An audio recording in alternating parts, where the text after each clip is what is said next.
Coming up on Main Street, we'll introduce you to three very different photographers who bring us the world in their own unique way. We are capturing the moments on this edition of Main Street. Picture this. Funding for Main Street was provided by the Corporation for Public Broadcasting and by viewers like you who support quality programs such as Main Street that appear only on public television. Hello and welcome to Main Street. I'm Barbara Deeb. On this edition of the program, we go around the world into the lives of three photographers who approach their work in very diverse ways. We met Rick Loomis when we went to Los Angeles, California. We followed him for a day. This WKU alumni and Pulitzer Prize winning photographer has traveled the world, photographing horrific war scenes and natural disasters. And yet he still brings sensitivity and insight into the human condition. His mission, as he sees it, is to tell people's stories, those stories that need to be told, and along the way, bring change. Jeanie Adams-Smith is a photographer, a professor, and much more. Her photographs center on her very human subjects and the unique stories they have to tell. She brings her experience and vision into her classes at WKU, where her students learn the art of photography as well as the science behind this quickly changing profession. Bill Luster's been a professional photographer for over half a century, and yet he still keeps his hand in with personal projects he pursues in his retirement from the Courier-Journal in Louisville. He has a distinctive point of view when he photographs anything, and he brings his considerable skill and wit to most everything he does. Luster has a checklist of things he wants to photograph, and he's still in search of the perfect photo from the Kentucky Derby. We're taking a lesson from the professionals on this edition of Main Street as we learn to picture this.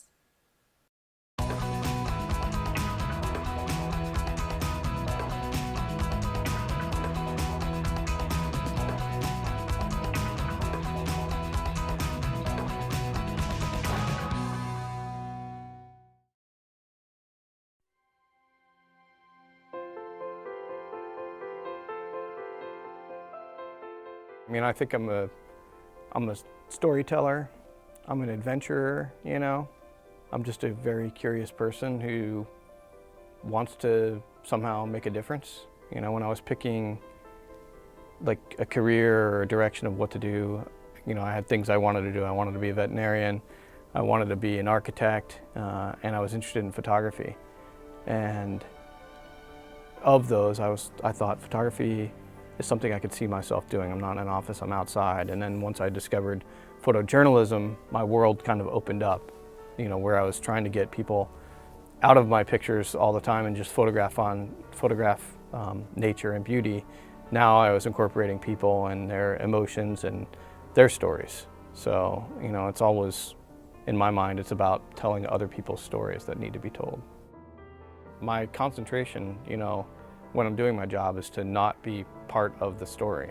You know, I don't, if I could do a story without ever, if I could see and feel and hear and know the story to my core without ever really getting involved, I would do that, you know, and I think that's the purest way to tell a story. But you get involved, you know, and you get emotional about things and things stick with you. You know, my whole life changes every day. You know, when I go on assignment and I meet somebody like, you know, today, you know, you just sort of, that person has something to offer. You know, you're like, oh wow, he's a parking lot attendant, doesn't sound exciting.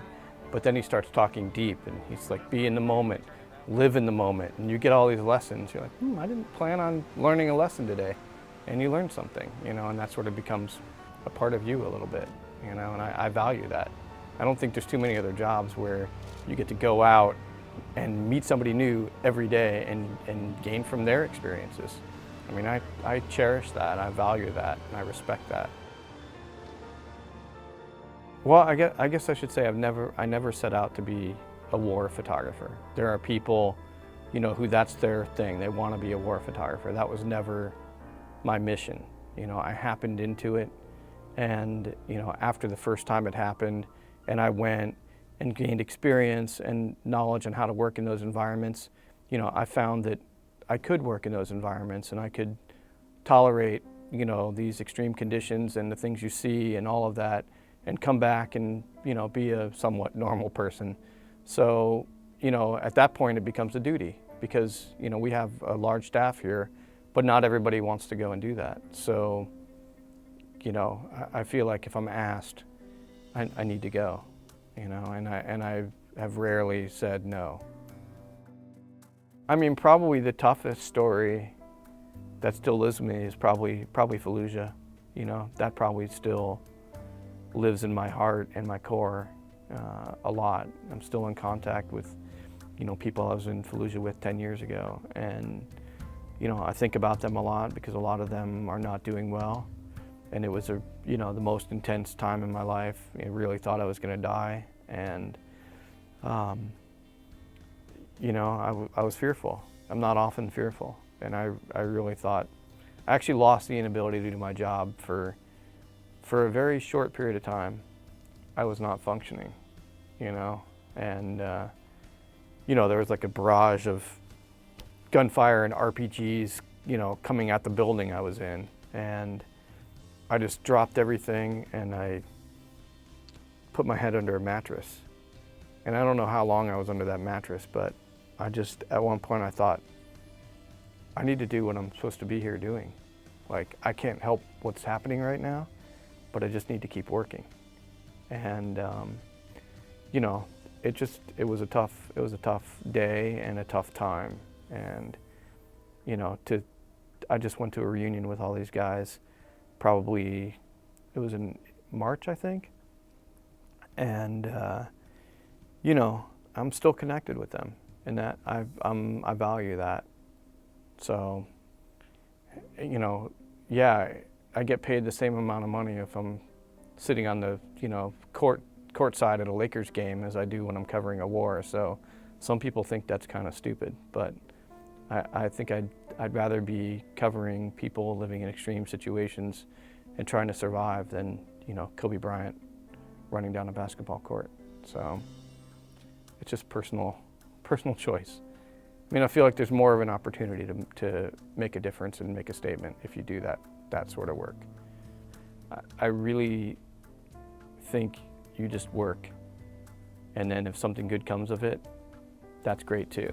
And, you know, to win a Pulitzer, you know, it's still kind of like shocking to me, I guess, in a way. And it's been, you know, 7 years now, I guess.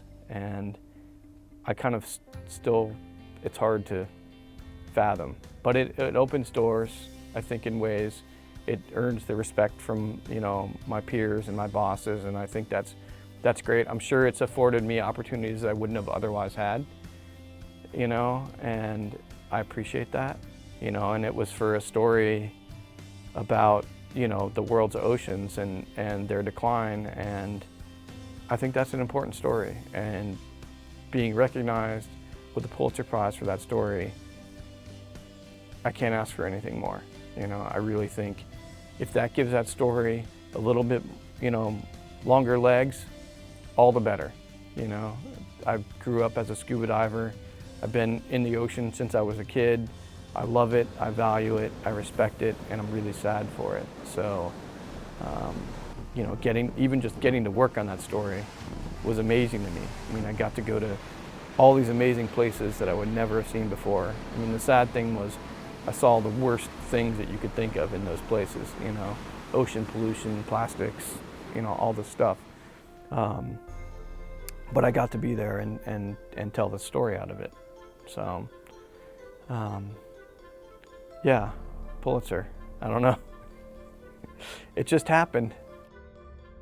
I mean, I guess I would say probably the most important stories that I've worked on, they've been environmental stories. You know, that's sort of near and dear to my heart. And, you know, I've worked on two, and there was the Altered Oceans Project, which won the Pulitzer, and then more recently was the Beyond 7 Billion project, which talked about the world's population. We really talked about in depth probably what the biggest story ongoing is how our population is just eating the planet up in so many ways. You know, to be able to shoot and share that story was probably the most important story I think I've done to date. The impact of those stories is like, I want to reduce my footprint as a human being because of the things that I've seen in these stories. And, you know, I guess my goal would be if I could get everybody else to do that, I'd feel like I really told the story well.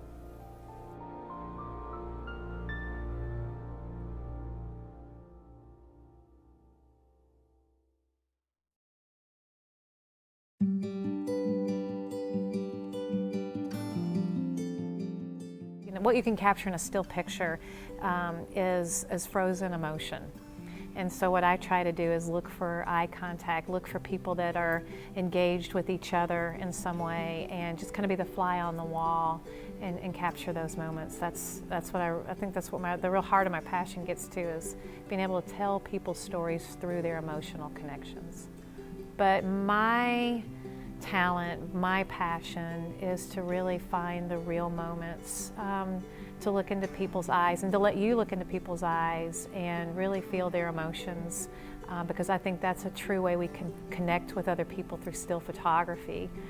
There's a little phrase that Robert Capa, who was a very famous war photographer, said that if your pictures aren't good enough, you're not close enough. And what he meant was that if you are not emotionally connected to the scene that you're in, if you're not engaged, if you're not fully engaged in what is in front of you, in other words, not just physically close, but emotionally close to what you're witnessing, then you're not going to be the storyteller that you could be.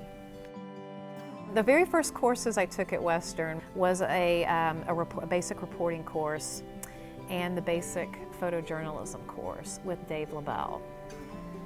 That was it. I sat in on that very first lecture. I have a distinct memory of that first class, of my first photo class with Dave LaBelle, and he showed his pictures, and it blew me away. The photography had me at hello. I was hooked. And our very first assignment, this is very traditional, a big tradition at Western, was to photograph an egg. And so I went, and my dad even kind of helped me because he was kind of excited I was taking this class, and he was like, okay, let's get your picture done. And I took this picture of this egg, and it got first place in class. And I'm like, I'm on my way. I am on my way. This is so cool. I had so much fun. And it was just an egg, but I was so pumped up for this. And so at that point, I just started absorbing what he had to say and looking at his images a little bit different every class, and realizing that it wasn't just, you know, me being wowed. I was being wowed because there was an emotional connection there. Trust is probably the most hard to teach part of what we do as photojournalists, but it's probably one of the most important aspects of being a storyteller, of being a photojournalist. Of all the kinds of different stories that I have done, whether it be going into Cuba and meeting someone for basically having an encounter with them for just an hour or less, or whether it be spending a very long time with a family on a project I did with kids in divorce. In both of those extremes, trust is very important. And I think when you approach people that this is a collaborative effort, that what I'm doing and what you are contributing to me, you know, we're in this together, that naturally, usually, grows trust between the two of us, and we go from there. And sometimes it works really great, and sometimes, you know, it doesn't go very far. A National Geographic editor and a mentor of mine gave me advice when I went over there, and he said, be careful, because you're going to be so distracted by so many things happening. There are so many stories to tell in Cuba that you're going to forget your mission. So I really tried to stick to my guns and tell the story of people that were living their lives in their doorways. And we ended up calling the project The Doorways of Old Havana. It was life in your own backyard, but it was in Cuba. I think that if you're going to be a photojournalist, if you're going to be a journalist, making a difference is kind of part of your DNA. The divorce project, which was bigger and larger and ended up being a book, that I got definitely more feedback on. You know, people were writing me, they wanted copies of the book, they wanted to give it out through their organizations that were helping kids in divorce. And people would always tell me, this is such a big deal to so many people because so many families are breaking up and remarrying and reblending, that what you're telling is so important. And that would motivate me to keep going, because that project was 7 years in the making. I went from film to digital during that project. I mean, it was, you know, lots of things changed.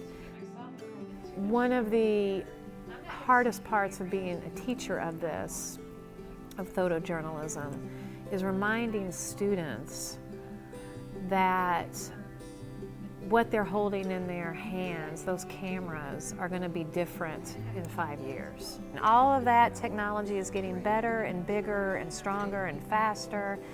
The software changes that we teach and what the students use, because that's the demands of the profession. The profession is liquid, it's changing constantly. What all of that means is that we're just finding better ways to tell stories. That content is still king or queen of what we teach at Western and what I want to do as a storyteller. I always want to make sure that I'm not pursuing a story because of technology or because I can, because of the capabilities of the camera, but because the person who is in front of me, their story needs to be told. Through some of my stories, it's really been a level of empathy that I have been able to connect with them. I've shared and had similar experiences that they have had, and I mean, I've even cried with my subjects before because we just have hit something, you know, that's that intense. The other side of that, the true, you know, the gamut of when you think of the kind of photography a photojournalist does, is that you're in and out. You know, there's times where I get 15 minutes with a subject and have to come up with a compelling, interesting image in a real short period of time. That is a skill set, for sure.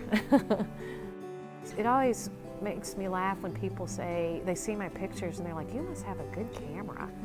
And I'm like, I have a good camera, but I have a whole lot more behind that camera. And I think that's the part behind the camera that's harder to teach. You gotta want it, because it is an exciting lifestyle to be a photojournalist. It's also can be a dangerous lifestyle, a timely lifestyle, an emotional lifestyle. And so it's rewarding, but it has a toll. You have to be with people, you have to be witness to be a photojournalist. I'm always flattered that people like my photography, that they think it's beautiful or the composition is great. But when people say, you know, I have an aunt who went through that, or I can relate to that, or my daughter's just like that, you know, when she gets all riled up. When people relate to the pictures on an empathetic level, a sympathetic level, if they look at those pictures and they can relate their own experiences, then I think I have touched them. So that's the biggest compliment you can give me on my photography, is that you relate to it, you understand it on a storytelling level.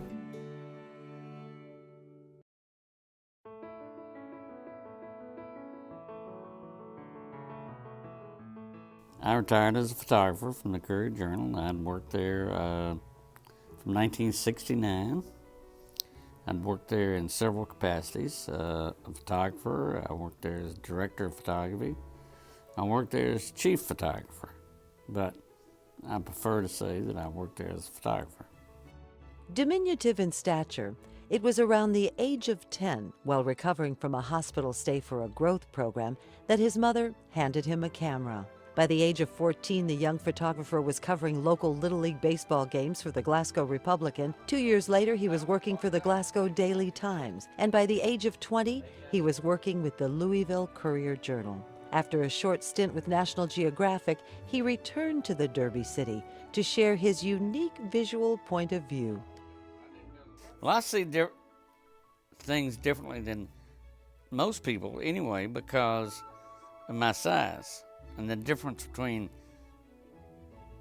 us as shorter people versus taller people. But what I really want to come out of the camera is, I think I see things that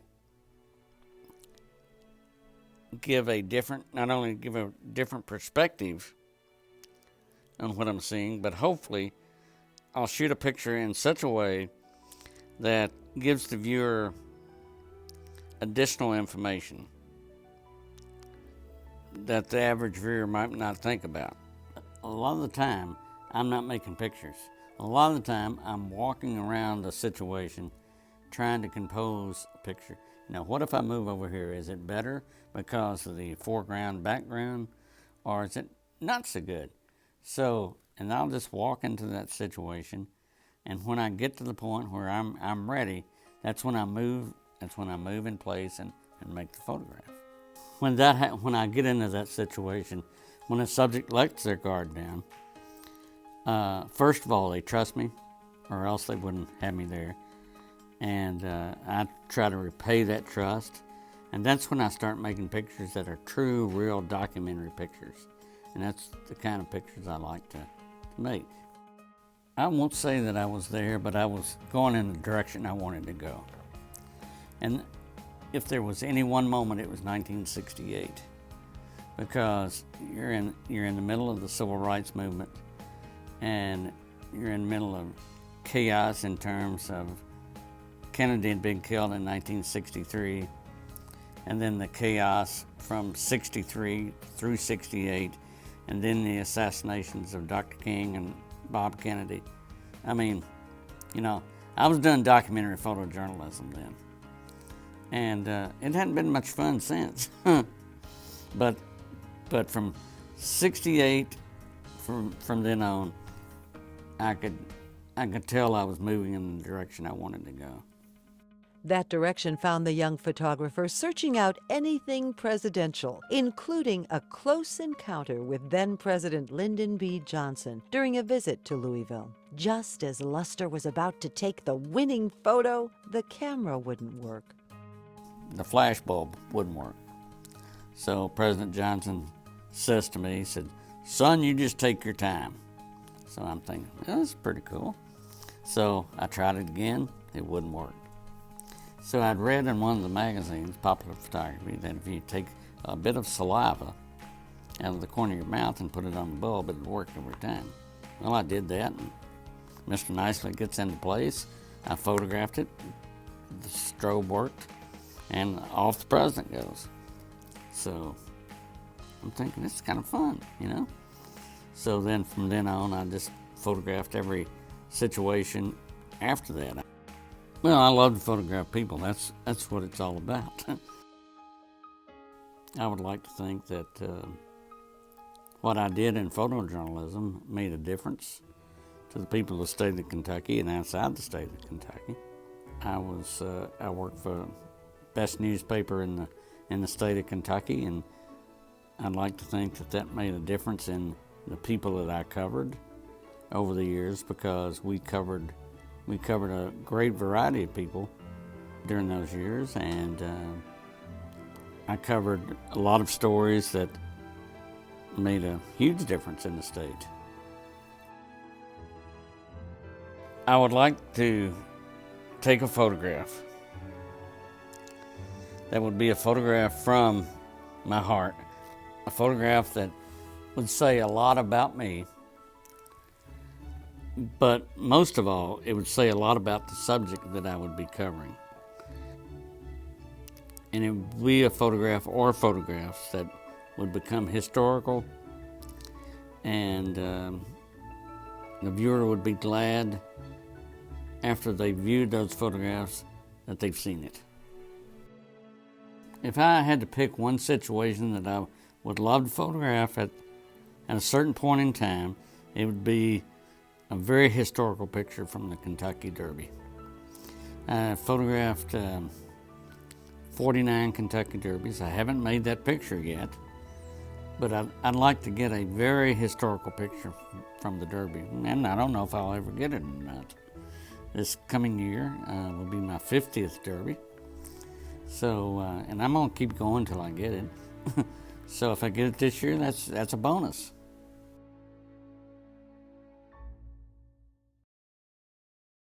Well, we've come to the end of our show, but we hope you've enjoyed this peek into the world of photojournalism.